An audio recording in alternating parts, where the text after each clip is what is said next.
Before we talk about the Hoosier basketball team and their struggles, there was some great news for the Indiana football team. In case you missed it over the weekend, Indiana football got a nice pickup this weekend over the transfer portal.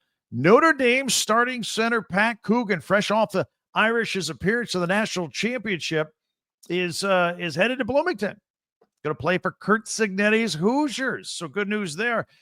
Great pickup for Indiana. He's 6'5", he's 310 pounds, and he picked Indiana over Michigan and Ole Miss and several other schools. Very versatile. He's played a lot of games at guard also. You love having that guy can play guard and center. Every team needs a guy like that. Still got one more year of eligibility left, by the way.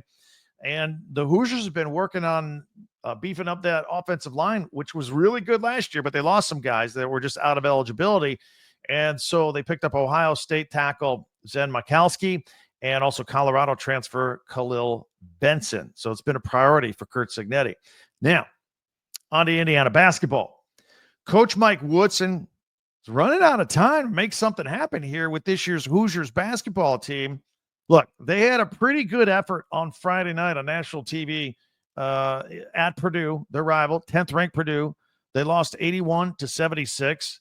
Indiana actually had a 1-point lead late in that game, but they turned the ball over so many times in that game they couldn't pull off the upset. In fact, they had 20 turnovers, which led to 26 points for Purdue on the other side. You cut those turnovers in half, and you're winning that game easily. I think it was the second worst turnover performance by the Hoosiers this year. Everything else was kind of clicking for them, although free throws were a little shaky too.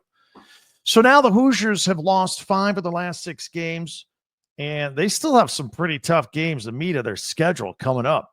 Between now and the start of the Big Ten tournament, the Hoosiers have 4 more top 25 opponents on their schedule. Tomorrow night, they got number 17, Wisconsin. They're at number 7, Michigan State. They got to play Purdue again. That one will be in Bloomington at least. And they're at number 16, Oregon and Eugene. That is a tough stretch. That's a lot of tough games squeezing in here into the schedule in February. And Indiana's got to start knocking off a few of these. And, you know, had they beaten Purdue, they've been a nice quad 1 win on the road. There's no question about it. And, of course, the backdrop to this entire story is, you know, adding to the pressure.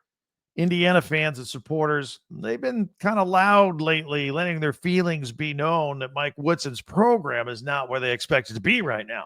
Been getting kind of vocal at some home games. So, look, the Hoosiers are currently 14-8. They're 5-6 in Big Ten play, and that has them squarely on the bubble for March Madness at this point. It was still a month to go.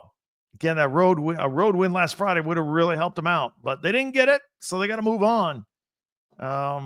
And for those that are unhappy with Woodson, by the way, he did sign a 2-year extension in 2023 that runs through 2027.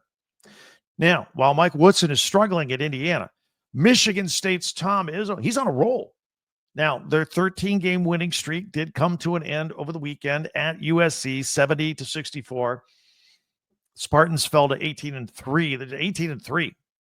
First Big Ten loss. Only 2 Spartans cracked double figures in this game, and barely at that. Jeremy Fears Jr. scored 12, and Jade Aiken scored 11. That was it. Izzo said the game started bad, it finished bad. They just couldn't get into it.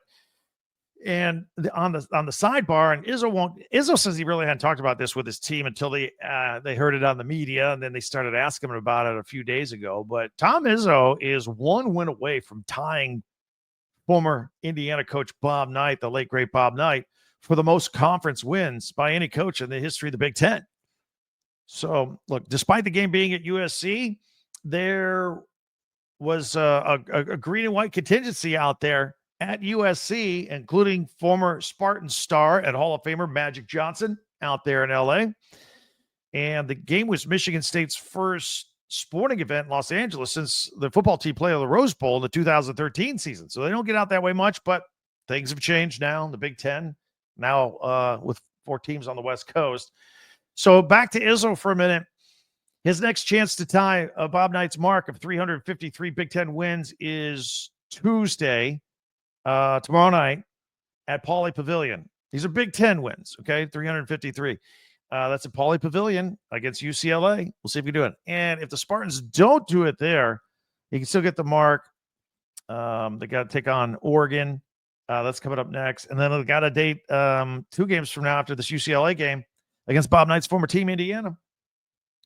I guess that would be cool for him to break Bob Knight's record against Indiana, if you will. But that's all coming up. Love your opinions on the hoops. We, we do a lot of football here, but March Madness is around the corner. We got to talk some hoops. So I'd love to hear from you on Mike Woodson at Indiana. You guys are very vocal on the comment section. Tom Izzo, all that stuff. What's March Madness without Tom Izzo, right? Now, tonight, Monday, no hoops. So it's a quiet before the storm. Tomorrow night, Tuesday, pretty good slate of Big Ten men's basketball. 10th ranked Purdue is at Iowa. That's a Peacock game at 7 o'clock Eastern. Minnesota is at Penn State, also 7 o'clock Eastern on the Big Ten Network. Indiana back in action, trying to square things away. As we mentioned, that game against Wisconsin, 17th ranked Wisconsin. That's tomorrow. That's at 9 o'clock on Peacock as well. So the Big Ten doubleheader on Peacock is Purdue at Iowa, followed by Indiana, Wisconsin. There are a couple late games as well tomorrow night. USC is at Northwestern. That's 9 p.m. Eastern, 6 o'clock Pacific on the Big Ten Network. And number 7, Michigan State, as we mentioned, UCLA. That's a late one, 10 o'clock Eastern, 7 o'clock Pacific. That's on Peacock as well. So actually a triple header on Peacock tomorrow night. Women, no women's games until Wednesday night this week, but there is one to keep an eye on. 8th ranked Ohio State is at number 1 and undefeated, 21-0 UCLA. 9:30 Eastern Pacific, 9:30 Eastern, 6:30 Pacific on Peacock for that. So there you have it. Great basketball coming up this week as well. Again, hit us up with the comments on YouTube. Always love that. If you are new to our podcast, we always like to have features at the end. Mondays, we do my top 10 Big Ten observations for the weekend. Tuesday tweets. Wednesday, we power rank something.